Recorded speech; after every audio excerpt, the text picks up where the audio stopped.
I don't know how many of you happen to recall this is exactly the 1-year anniversary of our beloved founder, Dr. Rayful Waters, entering into the presence of God.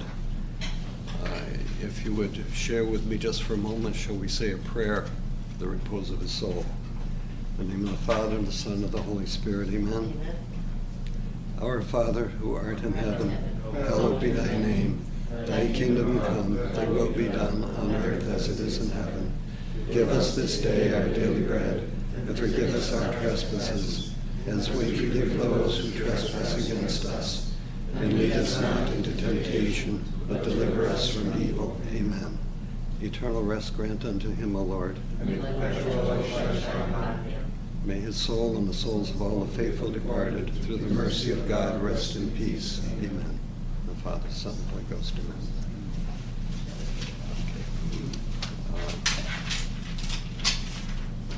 Amen. We are dealing, of course, with matter that pertains to precisely how the human person, the human soul, finds its way to God.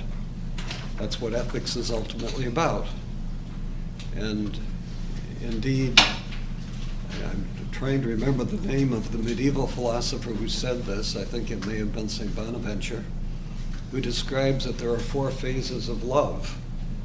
I offhand don't remember them all, but I know where they start and I know where they end. I think it's St. Bernard. Is it St. Bernard? Yeah, that makes sense. That's right. Thank you. Because the truth is, we come in to this world utterly selfish little creatures. Everything is centered upon ourselves. We are completely egocentric. And the whole process of life is a process of learning to come out of ourselves and to orient our being ultimately towards the source of our very creation and the final cause of everything that is created, namely God himself. So we begin by loving ourselves exclusively and loving everything around us for our own sake. And what we slowly learn is to begin to love others, not just for our sake, but for their sake.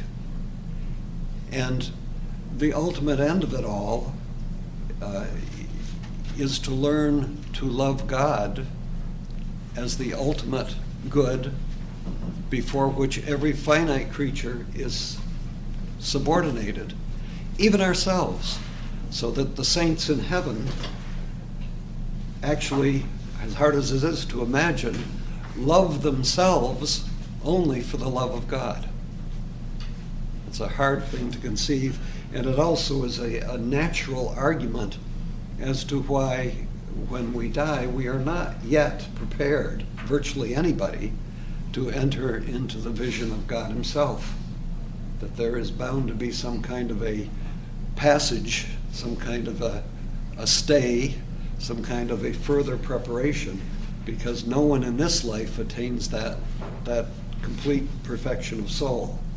But that's the destination. We begin completely selfish, and we are drawn. The practice of virtue in this life teaches us more and more to love things in their proper fashion, to love ourselves in a proper fashion, but that means to understand that we are beings oriented toward God, and that we therefore don't really love ourselves perfectly unless we understand that our intrinsic finality transcends us and points to the infinite being of God himself, and that we ultimately are absorbed into that being, not like in a pantheist metaphysics where we become identical with God himself, but one in which we love even ourselves only for the sake of God.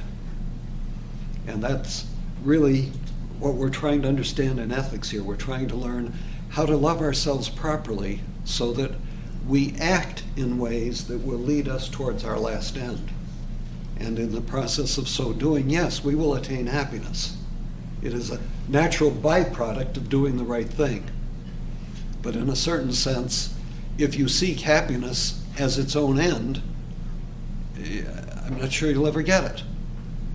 You know, it's like joy comes from doing good, but if you did good only to have joy, you probably wouldn't be doing it well enough to get joy.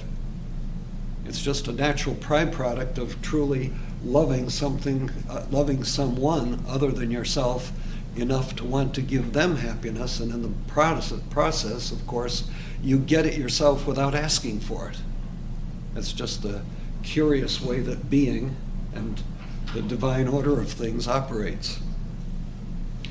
So tonight we're going to pick up at the bottom of page 5 with the various ways in which we are attracted towards the good and the 3 kinds of friendship that arise from it. Because in dealing with goods, they may be pleasurable or delectable. That is to say, they give us pleasure either in the senses, or they may give us intellectual pleasure. You may utterly enjoy solving the quadratic equation. Not everybody does, but there are mathematically oriented people who just get ecstatic over it. And that to them is a delectable good. How, I don't know, but it is. Most people are immersed in the pleasures of the senses and happy enough with that, if that's what they want. And then, of course, we have useful goods, things that are good for us because we use them to attain pleasurable goods, or perhaps the more perfect kind of good, the honest or worthy good. An honest or worthy good is measured by the fact that it's good for the whole man. It's not just, for example, when you eat a hot fudge sundae because it delights your tongue, but rather it is something that is good because it is ordered properly to the whole person. Now, you might say, what about that hot fudge sundae? How can it be ordered properly? Well, you may enjoy it. There's nothing wrong in itself. If you were to eat a pound of it, you see it probably would not be good for your health. I'm not sure whether a small one is or not, but let's assume it is. But eating a pound of it and more clearly would not be fitted to your whole being. So you'd be seeking a pleasurable good to the detriment of your whole being, and therefore it would not be an honest or worthy good. Now, we talk about the kinds of friendship. It's kind of an interesting thing, because if you ever notice, we do have layers of friendships. We have people that we enjoy being around just because they're good to converse with. Their company is pleasurable. There may be no more to it than that. It may be somebody that we just meet to play cards with on Friday nights. Not Friday nights. It may be something that we happen to enjoy music together. It may be that we love discussing politics together, but there's nothing more to it than that. That's purely a pleasurable friend. There's no greater depth than that. We have other friends that operate at the level of usefulness, in a sense. You may think your barber is a good friend because he gives you a good haircut. People may be useful friends in business. We talk about networking. We love everybody. Why? Because they help us get a better job. Or today they help us to get a job. Those are useful friends. There's nothing wrong with a useful friend, and there's nothing wrong with a pleasurable friend. But the really deep kind of friendship, the so-called honest or worthy or perfective type of friendship, is that which is had not for the sake of mere pleasure, nor for the sake of mere use, but because you truly love the other person, and hopefully they love you. And that means that you intend, to love is to intend the good of another person. It doesn't mean all kind of emotional rapture in the person's presence. It means you want what is truly good for them. Even to the point perhaps of doing things they don't like because it's good for them. And a really deep, honest, sincere type of friendship is a difficult thing to attain. If you ask yourself, how many really good friends have you had in life, or do you have right now in life? If you tell me you've got 20, I'm not going to believe you. Because having really good friends takes a bit of work. And you're lucky if you have 2 or 3 of them. I know we all have what are called relatives. I'm not quite sure where they fit into this schema. But you can see the difference between, Doctor? 3. Oh, 3, okay. Well, see, it fits in. We simply don't that easily form lifelong, deep, sincere friendships. And that's why the loss of a good friend is a horrible thing. It's a horrible thing. It simply wounds the soul. And it's also why those who deliberately try to cause enmity between good friends are committing a grave evil. You see, that's a very serious thing, to destroy a deep and lasting friendship.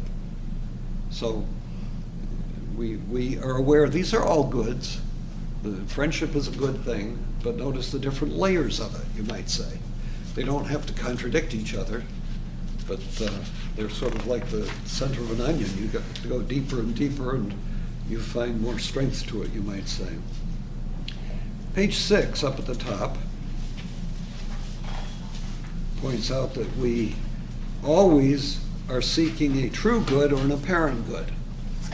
Is there anybody who just does evil for its own sake? I mean, we might be tempted to say that,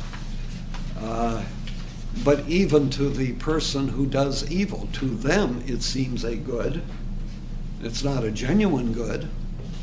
Everything that we seek under the aspect of goodness. The person who robs a bank does so because he perceives that as being what appears to be a good for him and thinks that it will somehow satisfy his life needs. It's not a true good, of course, but it appears to be good. We may even seek things that we know are not good. I mean, it's entirely possible to seek something that we know full well is morally evil and will probably send us quite away from God. But we still are able to choose it because at this moment, at this time, it appears to us as a greater good, and we focus upon those aspects of it that attract us, even though we know that we're getting ourselves into a pile of hot water or something else equally hot.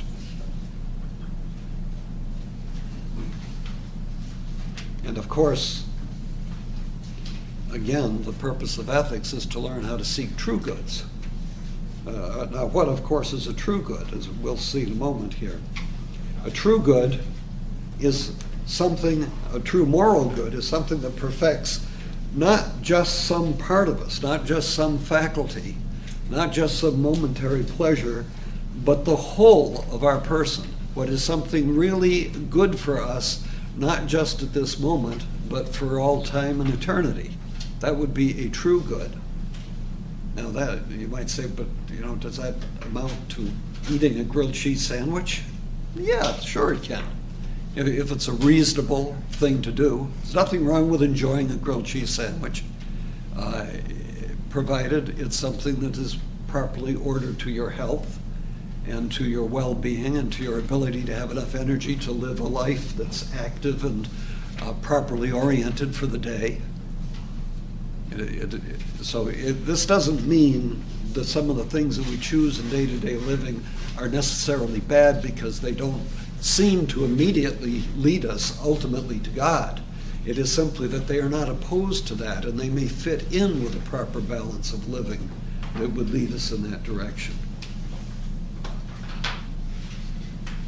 And that's why, as it says here, the delectable or pleasurable good should be ordered to a perfective good. And that's what you're doing when you eat that grilled cheese sandwich. If you enjoy them, there's nothing wrong with that because it's ordered to good health. And that, of course, is the problem with gluttony. With gluttony, we're seeking the pleasurable good, but it is not perfective of our entire being. Now, this is not as complicated as it may sound, because anybody who's done a certain amount of living pretty well knows those things which are in balance with a harmony of a good and active and positive and productive life, and those things that would be contrary to it. The apparent good, on the other hand, does not perfect or befit the entire person. So it may give us some momentary pleasure or enjoyment, but we know that it is not fitted to the genuine good of our entire being. Moral evil, then, remember, evil is a privation of a good that ought to be there. So moral evil is the privation of the good in human acts. In other words, in those acts which we deliberately, voluntarily, freely choose to do, we are failing to perform acts that are perfective of our entire being. We are engaging in acts, indeed, moral evil acts are those which would be opposed to the perfection of our entire being. Any questions on any of this? I can't be that clear. It either means I'm not clear, or you didn't understand a word I said, or you're saying, well, let's go on to the next stuff. Maybe I'll figure that out. Susan? I just want to make sure I understand. An apparent good might be, for example, the seconds on the ice cream, or the fourths or fifths. Of the ice cream? Of the ice cream. Yes, yeah. Because It's certainly pleasurable. pleasurable, but now it's We often say, I know I shouldn't have another one, but. Yes.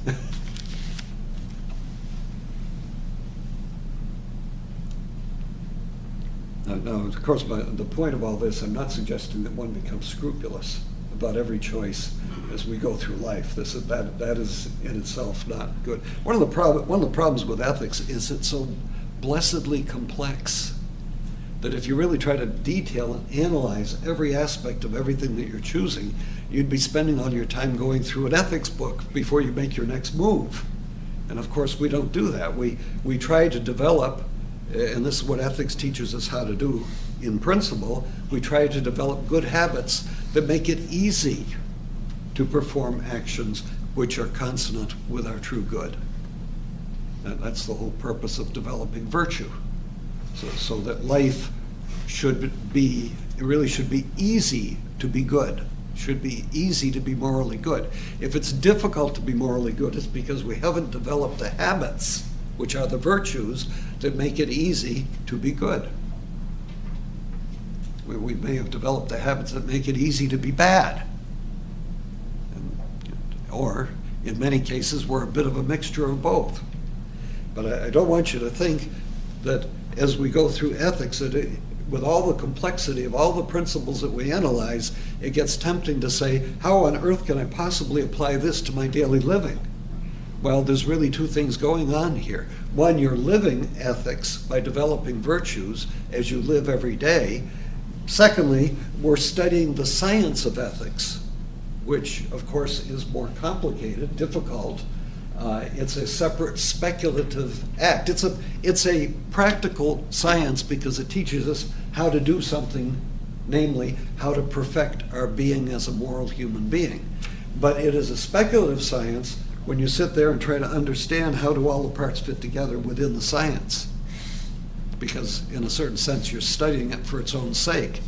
When you get done with it, one of the things you might say, how do I apply this complexity? Well, you learn things like rules of thumb, which we'll see later on. For example, that a doubtful law doesn't bind. It's a rule of thumb. Makes it easy to figure out how to deal with a situation quickly without having to turn back to some thick book on ethics. So that's one of the byproducts. Okay, let's trot along here then. Two aspects of ethics. Don't ask me why, but they are. Teleological, from the Greek telos, meaning the end, and that is, we look at the human being from the standpoint of his nature, oriented towards the end of his being, the purpose of his being, which ultimately is his perfection as a being, by which he thereby imitates God himself, you see, because God is the infinite being. To the degree to which we perfect our being, we become more good and more being, because the good is convertible with being. And at the same time, we orient ourselves more towards our last end, which is the supreme being. So there is you might say, a double intrinsic finality there. There's an intrinsic finality that we befit all the parts of our being to the wholeness and perfection of ourselves as what God intends our human nature to be. And also there's the intrinsic finality that in so doing that, we are orienting ourselves towards God as our last end. So in a very real sense, again, this life is a preparation for the next life. Ultimate happiness cannot be had in this world, as we've already seen. We can have a modicum of happiness, and of course everybody hopes for it and seeks it, but at the same time we have to remember that there is a deeper theme going on. I'm always lament the fact that it seems that there's a very limited number of people that take, I dare say, life seriously. I was going to say religion seriously, but you see, religion is seeking the deepest roots of our being and what it's all about. I have the horrible feeling that it seems like about 80% of the people don't care. That about 80% of the people are just going through life, and sometimes they'll stop and think about it, but by and large, it's just the icing on the cake. It's something that you might be concerned about once in a while, but it's not. They don't take life and all of its components seriously, and therefore they become immersed in the immediate pleasures and the immediate responsibilities of day-to-day living, which you can understand easily how we all tend to do that. But at the same time, we ought to keep our eye on the ball, ought to realize that there's a much deeper symphony of action playing out in our very existence, by which we are honing ourselves and perfecting ourselves towards a very serious last end. And if we don't take it seriously, we're literally wasting our time. That's probably, people lament the terrible things that are on television today or in the movies. But what we perhaps should lament is that we waste hours of our lives before these things, even if they were relatively harmless. Life is very short, and the older you get, as you well know, the faster it goes. So, how much are we using the time that we have effectively to get where we are meant to get, in the sense that God has created us towards a certain definite and serious last end, which is what, again, ethics studies. The deontological aspect of ethics, that pertains to the notion of obligation. That it isn't just a matter that we are oriented to a certain last end, but we are obliged to seek that last end. It isn't something that we can just accept or reject as we please. There is a responsibility entailed. And indeed, how we are to know what kinds of actions we should engage in, nature tells us, because it tells us which acts are proper and which ones are not normal for us. And normal doesn't mean, as many people think it to mean, that which is frequent. There are a lot of things that are normal in the sense of statistically common. This is rather the norm of what ought to be. If you ask, is it normal to gossip? Well, you bet it is. Is it virtuous to gossip? We all know it isn't. The norm means, in the context of ethics, a measure of what ought to be. So that which is common is not necessarily normal. The norm is that we ought not gossip. The practice is that we tend to do it. So we want to know what is normal in the sense of how ought we be, how ought we function. And the way to know how we ought to do it is by looking at our nature, because God created our nature. That's the standard. When God creates a creature, what he's doing is basically saying to that creature, be. Well, be how? Be the way I make you. If you're to be a hummingbird, be a hummingbird. But if you're to be a human being, be a human being. Be what that means, that which all human beings have in common. A rational nature, a spiritual soul, emotions that should be subordinated to reason and not overthrowing reason. That's the measure of how we ought to live. We have to look at our nature. God is the creator of our nature. So you cannot have ethics without God, because nature is the measure of whether we are living up to the fullness of our being, and God is the measure of our nature. If there were no God, there'd be no measure for our behavior. And that's what Dostoevsky says. If there were no God, if there were no heaven, if there were no hell, then anything would be permissible. There would be no right or wrong. Curiously, of course, that's the same position the materialist finds himself in. There is no standard for ethics. I realize everybody runs around and says, I'm ethical, don't tell me I don't have ethics. Everybody says, I've got principles, including the most ardent atheist. The difficulty is, what are they based on? If there is no God, there is no nature. And that, of course, is the point that Jean-Paul Sartre also makes, does he not? You know, that there is no paper cutter. There is no template for our existence. And that's why, to Sartre, we're radically free, because we create our own nature by our choices. And therefore, it really doesn't matter whether we are the town saint or the town drunk, as long as we are truly committed to what we are. See, this is irrationality. On the contrary, there is a common human nature which measures our morality. And that is precisely because there is a God to make that nature. Moreover, if there were no God, to whom would I be responsible? Everybody says, I'm a responsible person. Fine. Responsible to what? Responsible to whom? To yourself? To be responsible, responsible means to answer back. Respondio, I answer back. I gotta respond to somebody. I am answerable to somebody. If I am answerable to no one, how can I be responsible? And if there is no God, I'm answerable to no one but myself.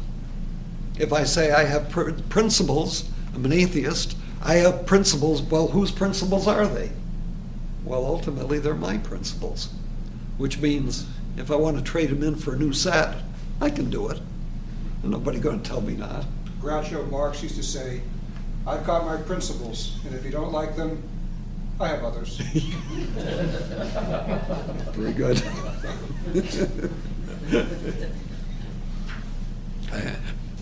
I once taught at the University of Dayton with somebody who wrote an article once in which it was entitled Situation Ethics, and he said, as a situation ethician, this means that I have no moral principles. He put it in writing. It's a principle. I always have maintained, anybody would say that, I would not hire to be a babysitter. I mean, what's worse than to say to somebody, you have no principles? He put it in writing. He said he had none. But that, of course, is exactly what it means to be a situationist. You have no principles. There are no universal norms.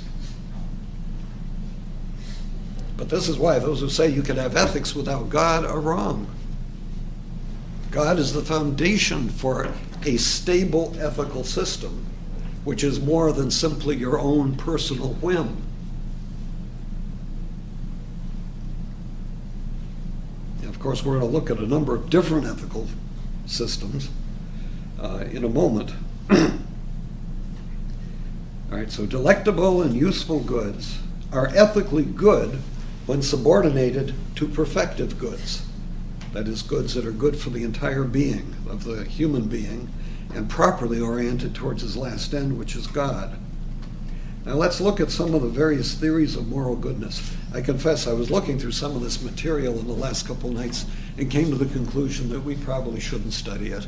Well, not entirely, but the difficulty is there's like 40 or 50 different systems that you could delineate, and that really is the sort of thing that I'm happy to get away from in this class. That's what you get in the standard courses in ethics and other philosophies, philosophical, I want to say system, but they're not systems, they're simply studies in the history of thought. And you get millions of different positions, and they're all very interesting, but the point is, a science doesn't give you millions of positions, it tells you the truth. The whole point of a science in a system of mathematics is to give you the theorems, the axioms, the principles that are correct. You don't study chemistry or physics in order to learn every historical theory that's ever been propounded. I don't come in here in a course in chemistry to teach you how to turn lead into gold. I mean, it was good fun at one time, but we don't do it anymore. Nor would I come in and be teaching you the various theories of well, let's say phlogiston theory to explain how things burn, because it turns out that was a false theory. If you're studying chemistry or physics, you expect to study what is understood to be reality as best it can be understood. And that's the purpose, again, of any philosophical science, not to study every possible error that ever occurred. The only reason you study the errors is so as not to repeat them. But you don't need to study every individual sub-error within the error if you understand the general error. I'll explain that in a minute, I hope. Okay. First of all, under A, some people say that pleasure is the norm of ethics. Now, we've already indicated it. That's not true. It's human nature. But let's see how this works. General terms, hedonism considers that pleasure is the sign that an act is good. In other words, if you enjoy it, that's testimony enough that it's good. Puritanism is the other side of the coin. It says if you're enjoying it, it's got to be wrong. There's got to be something wrong. If you're enjoying being good, there's something wrong with you. It's a sure sign of something being evil. The problem with pleasure, of course, is, for one thing, pleasure is not an end in itself. It's something that entices us to something else. Certainly in terms of the pleasures of the flesh, you may enjoy eating because of the taste of the food, but remember that the end of the act is not necessarily the end of the agent. And the end of the act is that food's going to give you nutrition whether you like it or not. It will augment your quantity whether you like it or not. See? And of course, we also have the problem that different people experience different things as being pleasurable. What gives pleasure to one person may be pain to another. For some reason, people like loud music. Every time I hear somebody going by me in a car that, it's shaking the whole neighborhood, I'm thinking to myself, boy, I'm going to enjoy it when he can't hear anything. And then, of course, I have to restrain myself and realize that's an evil thought.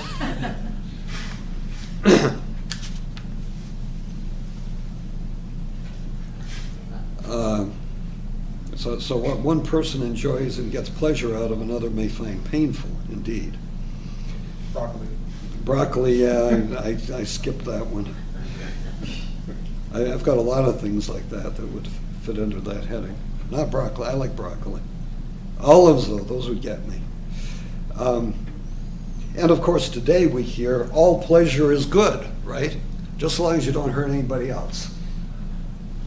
You've always heard this, and of course this validates every kind of personal sin. If it seems to be completely personal, it's nobody's business. It doesn't impact, doesn't affect anybody else. Well, of course, in the first place, if one is engaged in activity that is not perfective of his whole being, he is, by that very nature, creating an ethical disease within himself. He is not fulfilling his destiny, his purpose, his nature according to God's creative intention.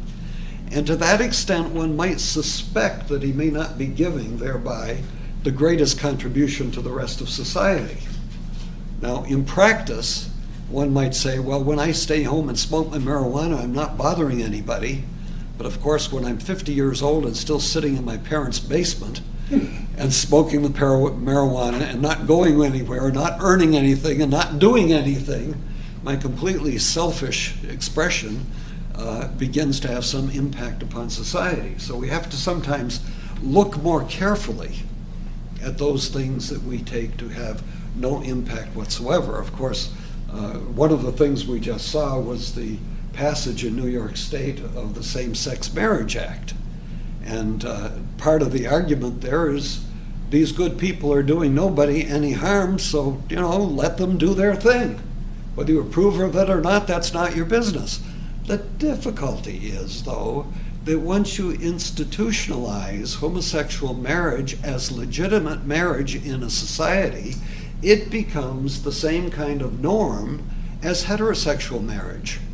And therefore, in all those lovely little sex education courses that are being taught in all the schools, especially the public schools across the state, it now becomes mandatory to give them a good education in sodomy, which I really don't think that the people of New York had in mind when they were attempting to allow the homosexual to do what they wanted to do.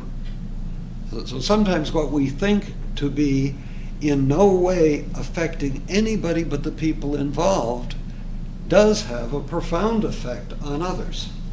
And of course, the immediate after effect of something like this act that was just enacted in New York is what happens to the consciences of all the people who are absolutely morally convinced, not just for religious reasons, but for good, solid moral reasons, that they cannot countenance or approve of what is called homosexual marriage. What happens to them before the law? What happens to those who are musicians who might be called upon to play at a wedding and who say, well, I can't play at that wedding, and now they're going to get slapped with a discrimination suit because they're violating the rights of the homosexual couple that's about to get married? What about any business owner or anybody employed in business who doesn't want to approve and promote the homosexual agenda?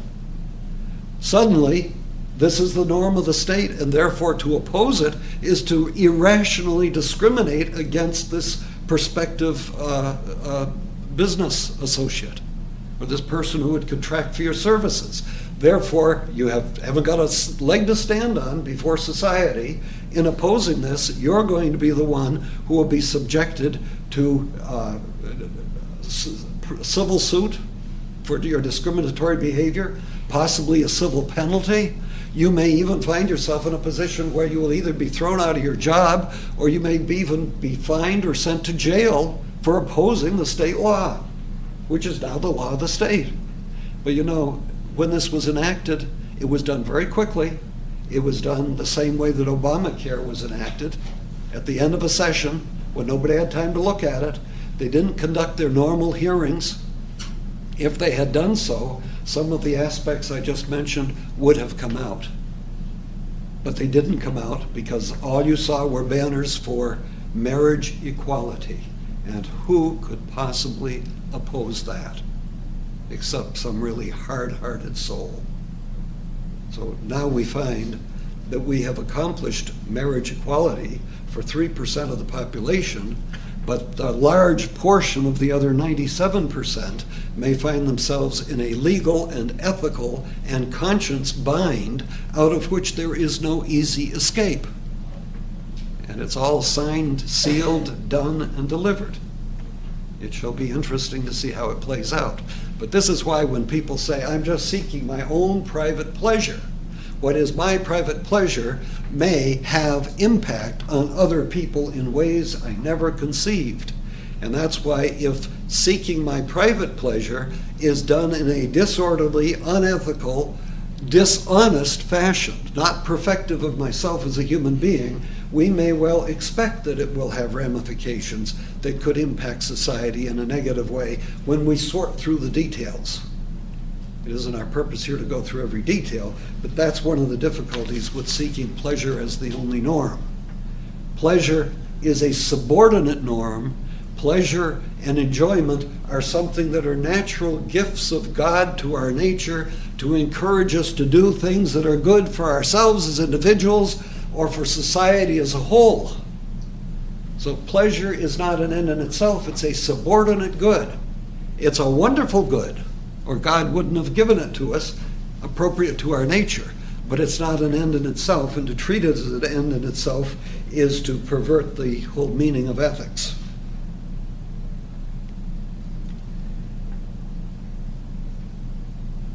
B, unless you have more questions on pleasure. Nature versus will, the natural versus the voluntary. When we see the word voluntary, think of what proceeds from the will. Notice that not everything that is, we normally say, did so-and-so do this voluntarily? And by that we mean, did he do it freely? But what is voluntary is simply that which proceeds from the will. Now you might say, but isn't what proceeds from the will free? Yes, it is, in virtually every instance, except one. If you were confronted with the absolute good, which is God himself, you would naturally, freely will to love him. And you couldn't do anything else. When you're dealing with finite goods, you can do something else. So you have the freedom of opposition in the sense that you can divert from what is good. If you were confronted with the infinite good itself, incarnate as God himself, you could not resist him. That would be a perfectly voluntary act, but it would not be free, as we understand freedom. Freedom implies I could go one of two ways. You can't go one of two ways when confronted with a perfect good. But that would be a perfectly voluntary act. So generally speaking, free and voluntary, you can use them interchangeably, but just bear in mind, ultimately, there is a distinction. In ethics, we want to know, there are a couple ways you can go here. Are you going to base your ethics on nature? Or in some sense, does it come from a will? You might say, well, how can it come from a will? Well, we have had in the history of philosophy what we call moral positivism. Whenever you see that word positivism, it means somebody made it up. Well, that's what we mean by positive law. Somebody made it up. It's okay. I mean, you have a legislature, an assembly, a senate or something, and they make up a law. And that's all right. You're going to park on this side of the street on Wednesdays and Fridays, and okay, but that's a positive law because somebody made it up. There's something arbitrary about it. And that's fine. I mean, if I come up with a positive law that says you can't kill people wantonly, that's fine. That's a good law. It's a positive law, but it also happens to correspond to natural law, say. But if I came up with a positive law saying you have to go out and behead the first person you meet, that would be a positive law, but it would not be consonant with natural law. And of course, we would say that's no law at all. It's not a just law, but we'll look at that later. So positivism means somebody has made up the rules. It denies that there are natural, objective moral norms. The idea of a natural, objective moral norm means there's something that is the way it is because it's conformable to a nature, and there's nothing you can do about it. The idea of a moral positivism is somebody decided what good and evil was, and it's got no reference to nature. And there are three general categories: classical positivism, naturalism, and logical positivism. And this is where I said I'm not going to go into all the details of all of the different positions that could be used. You see, under classical positivism, you've got A, B, and C, don't you? Three kinds. The division, first of all, A is based upon law that's made up by the will of God. And we have as examples Occam, Pufendorf, Descartes, Luther, and Calvin.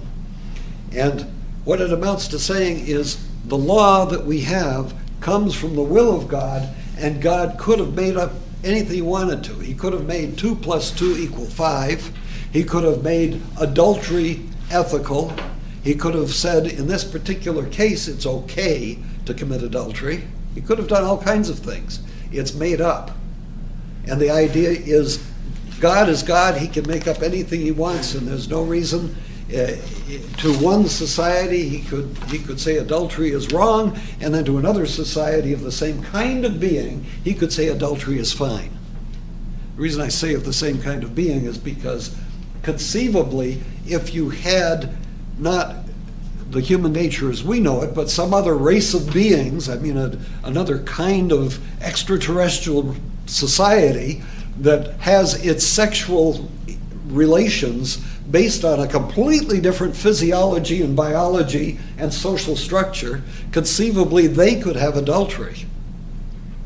Because it wouldn't mean what it means in our society. It wouldn't mean what it means according to the contract of marriage appropriate to human beings.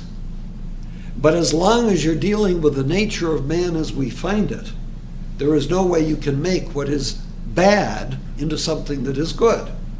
But according to this kind of classical positivism, it would be okay if God changed the rules. That's based on nature? It's not based on nature. It's just based on the will of God. It's the idea that if God wants to, God could make lying a wonderful thing all the time. Just go out there and tell all the lies you want. That's how you get to heaven, is by being a good liar. See? That's not going to work. The other source of law, instead of coming from the will of God, it could come from the law of the state. This we find with Hobbes, Rousseau, the notion of the social contract. The idea, like Hobbes suggested, there is no morality before you form the social compact. And it's only when you create that compact that law begins to be, because it proceeds from the Leviathan, it proceeds from the will of he who represents the power of the state. And it's undeniable. See? So there is no natural law as we would understand it, but rather it simply comes from whatever the state orders. And then, of course, the third one, we have custom, which amounts to, like I say there, the Gallup poll morality. It's whatever most people are doing now. You know, it's the ethics of what's happening now, baby. See? Whatever most people are doing, that's what's ethical. It's like you look up you used to see these all the time. They'll put out something on the latest of sexual morality. And what it is it turns out to be a Gallup poll of what most people are doing, which, needless to say, may not be identical to what we normally think of being ethical. But that's the basic concept, that if enough people do something, that makes it okay. And that's what you have from Nietzsche and Marx and Spencer and Dewey and Comte and a lot of other people. In fact, I remember this same gentleman I was telling you about before, who said that he had no moral principles. He was giving a lecture once at that same university, in which he was talking about abortion. And he said ethics is sort of like an amoeba, where that amoeba, will put out a pseudopod, and eventually, if everything flows into the pseudopod, that's the new position of the amoeba. So while abortion was taken as always being wrong, all of a sudden we have cases that he used the example of, most of you too young to remember this, Sherry Finkbein and the thalidomide babies that they were worried about, and she couldn't get an abortion in the United States, so she went to Sweden or someplace to get an abortion. He said that was like the pseudopod, you see. Social custom would have said it was wrong, but now we have this new thing tried out, and it turns out that it begins to work. And that's where you get Dewey and James, for example, who are suggesting that what is ethical actually undergoes evolution because people's views slowly change. And so the measure of what you're doing is, as Higgins says, it's what the neighbors approve of it. If the neighbors approve, it's okay. And if the neighbors keep changing what they think is okay, well then what's okay keeps changing. So the will is the will of the people. And as the people change their will, what is ethically good changes. It's constantly in a state of evolution.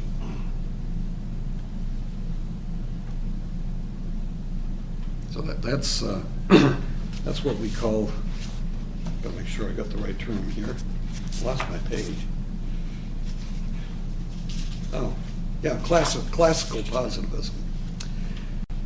Number 2, naturalism. Mind you, this is still under the heading of moral positivism in general. Don't confuse naturalism here with natural law philosophy or natural law ethics.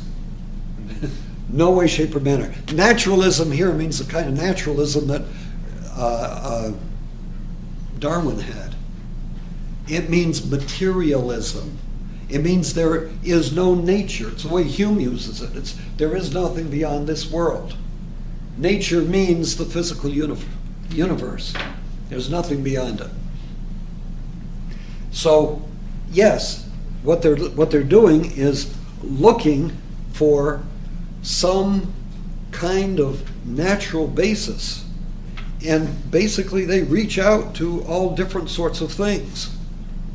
It may be based on just a kind of a moral sense of feeling, what contributes to cosmic advance, what is in keeping with a kind of taste. It's like you look at the world and you just kind of see that this is what is morally okay. There are all kinds of things that they go from. I noticed here, I made a mistake a couple minutes ago I need to correct. William James is down here.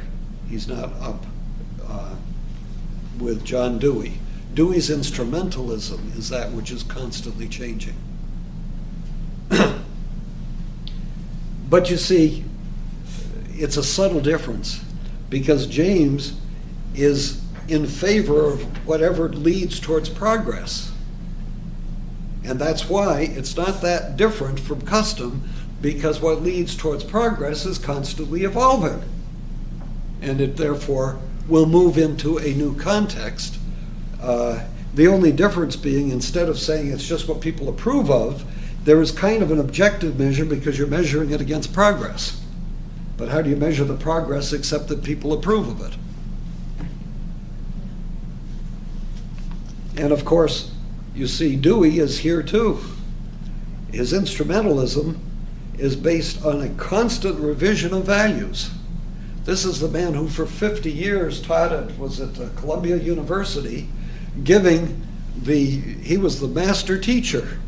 The generations of school teachers, public school teachers, were influenced by. And he didn't believe in any absolute values at all. You don't learn anything objectively.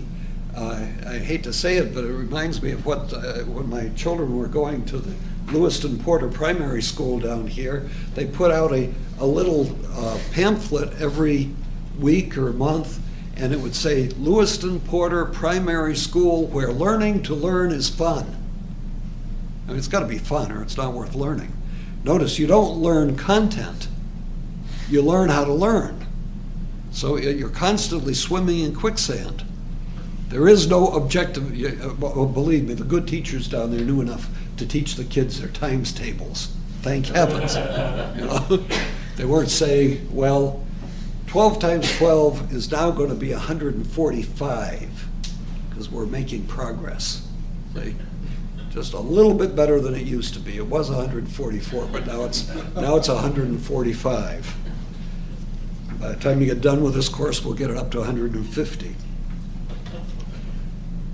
But that's the problem with Dewey. There's no content. It's just a matter of teaching kids how to learn how to learn.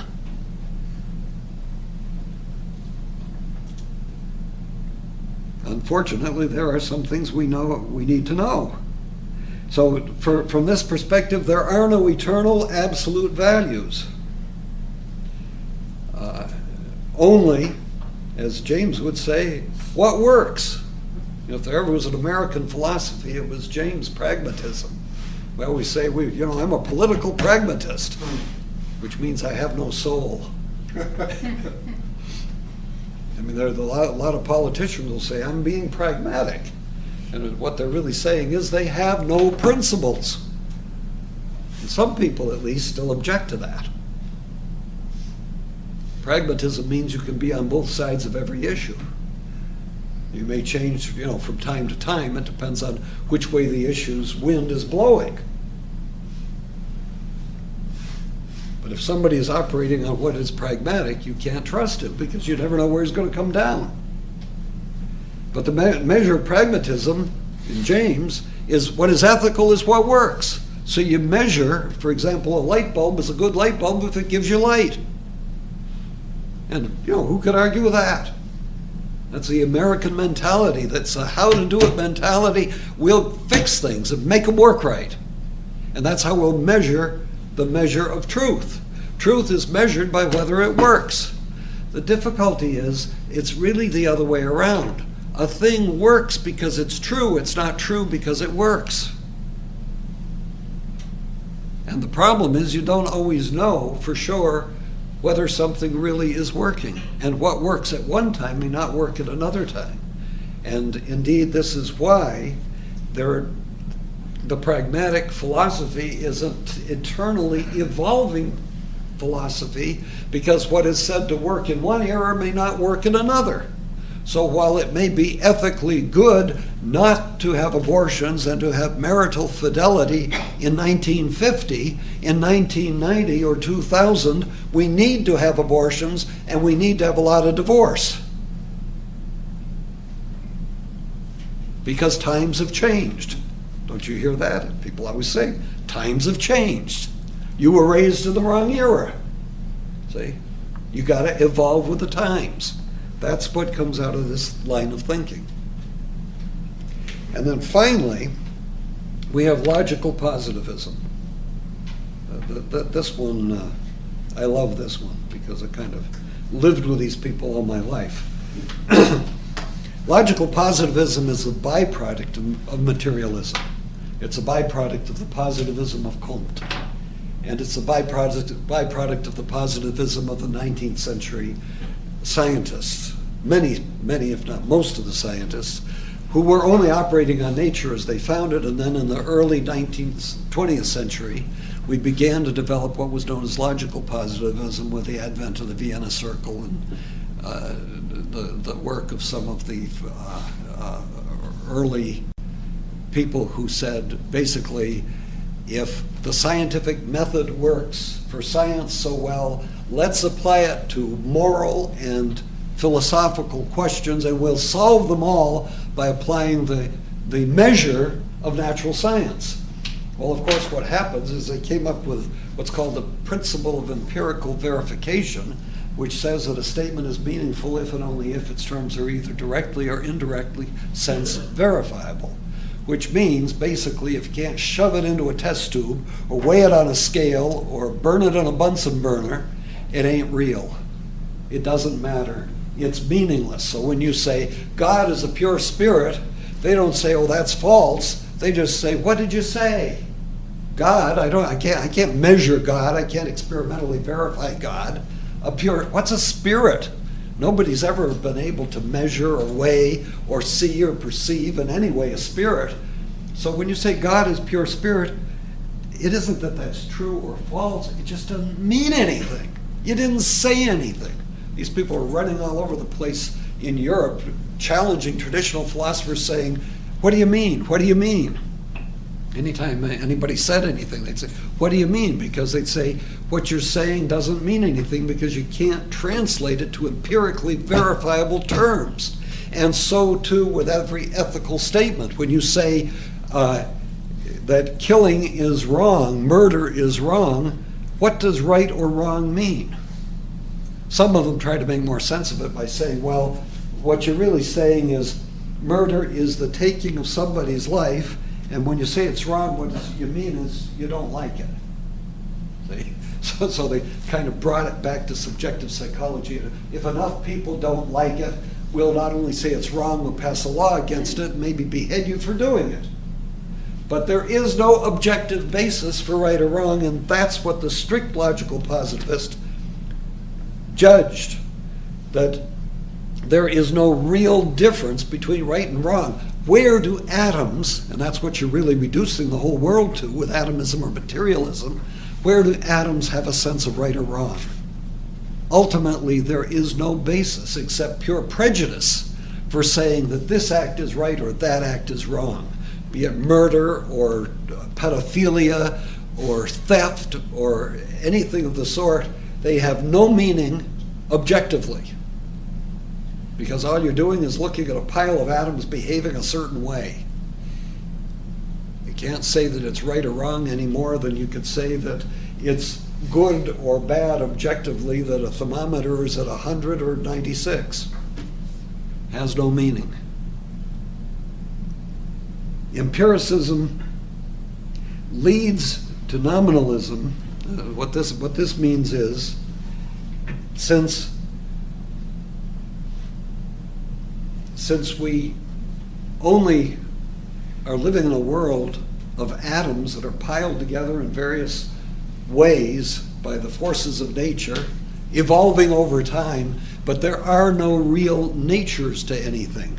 You can't know the nature of anything because it's constantly evolving. It's turning from this thing into that thing, and if there aren't any real natures, what you really have is what we call nominalism. It says that the mind can't know the nature of things. The reason for that is because this goes back to the work of David Hume. He's a sensist. All you know are what's given in the senses, and the senses don't tell you the natures of things. Nature is known through the intellect.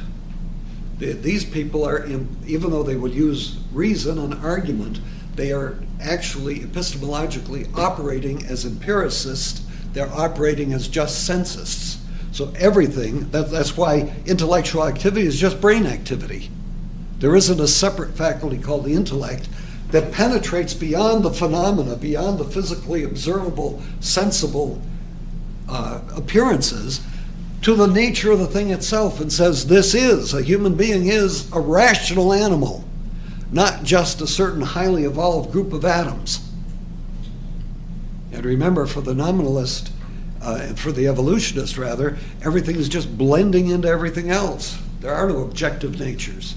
And you see, you need to say that there are objective natures in order for the mind to categorize not only the species of things, but the species of moral actions. How can you categorize that this is an act of theft if everything is in a state of blending into something else? You can't categorize it because you can't define it, which means to set limits to separate it from other things. So the entire epistemological framework and foundation for any kind of a natural law ethical theory is just ripped away by positivism. So they solve the problem of ethics not by the will of God, but by just saying there are no ethical principles. There is no right or wrong. Of course, the problem is this completely violates common human experience. And even these people, if you stole their academic work, would say, that's wrong, you can't take my stuff, you plagiarized. I'm going to sue you. What for? I didn't do anything. All I did was take your stuff. You don't own it because there's no moral basis for ownership. You don't, if I want to behead you, why not? You have no moral basis for a right to living, a right to life. There's no basis for it. That's just something you made up. You're nothing but a highly evolved pile of atoms. Constantly changing. Constantly changing, constantly blending one individual to another. See, this just rips the entire intellectual foundation out from under any ethical system. And that's what the logical positivists really did. They were very quickly embarrassed by their own success. And that's why they had to come back and say, well, that's why I gave you that stuff about them saying, well, murder is wrong because most people don't like it. They reduced it to a subjective psychological state, and because psychology is kind of part of science, they could then say, well, we'll let the psychiatrist decide what's right or wrong for us. Well, this is a big advance. So here we are. Okay, anyway, that's positivism. I'm positive we should stop here. We'll go next.